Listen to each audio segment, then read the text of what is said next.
peut frapper Paris, mes amis. Elle en a donné la preuve ce matin même en frappant une base américaine qui se situe à plus de 4000 km de son territoire. Mes amis, la France n'est plus à l'abri. Et oui mes amis, et cette base que vous voyez ici, c'est la base Diego Garcia, une base américaine où passent des sous-marins, mais également des porte-avions américains, qui a été frappée ce matin même par 2 missiles iraniens à plus de 4118 km de Téhéran. Selon le Wall Street Journal, mes amis, 2 missiles balistiques ont été lancés en direction de Diego Garcia. Le premier n'est pas arrivé, mais le deuxième a dû être intercepté par un anti-missile américain, mes amis. Ça veut donc dire qu'aujourd'hui, Téhéran peut frapper à 4000 km.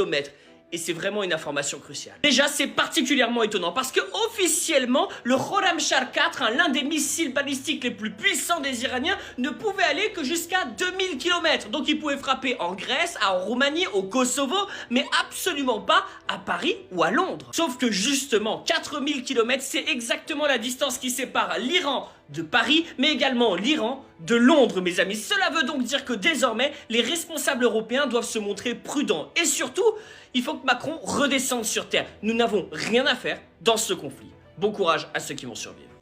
Ils étaient 6 à vouloir intervenir dans le détroit d'Ormuz, à vouloir affronter l'armée iranienne. Aujourd'hui, ils sont une vingtaine. Et les combats font rage dans un tête-à-tête direct en ce moment même entre le Hezbollah et l'armée israélienne. Nous sommes toujours le samedi 21 mars, il est environ 17 h à Paris. Une vingtaine de pays, dont les Émirats Arabes Unis, le Royaume-Uni, la France, le Japon ou encore le Canada, se dit prêt à contribuer aux efforts nécessaires pour la réouverture du détroit d'Ormuz. Dans un communiqué commun, ils viennent de dire que tout est prêt pour y aller. Je vous donne ici la liste complète de ces pays, mais ces menaces ne feront qu'augmenter la rage de l'armée iranienne. Et puis le Hezbollah, un communiqué du Hezbollah vient de tomber à l'instant. Il fait état d'un affrontement direct, un tête-à-tête entre les forces du Hezbollah et l'armée israélienne dans la ville de Khiam au Liban.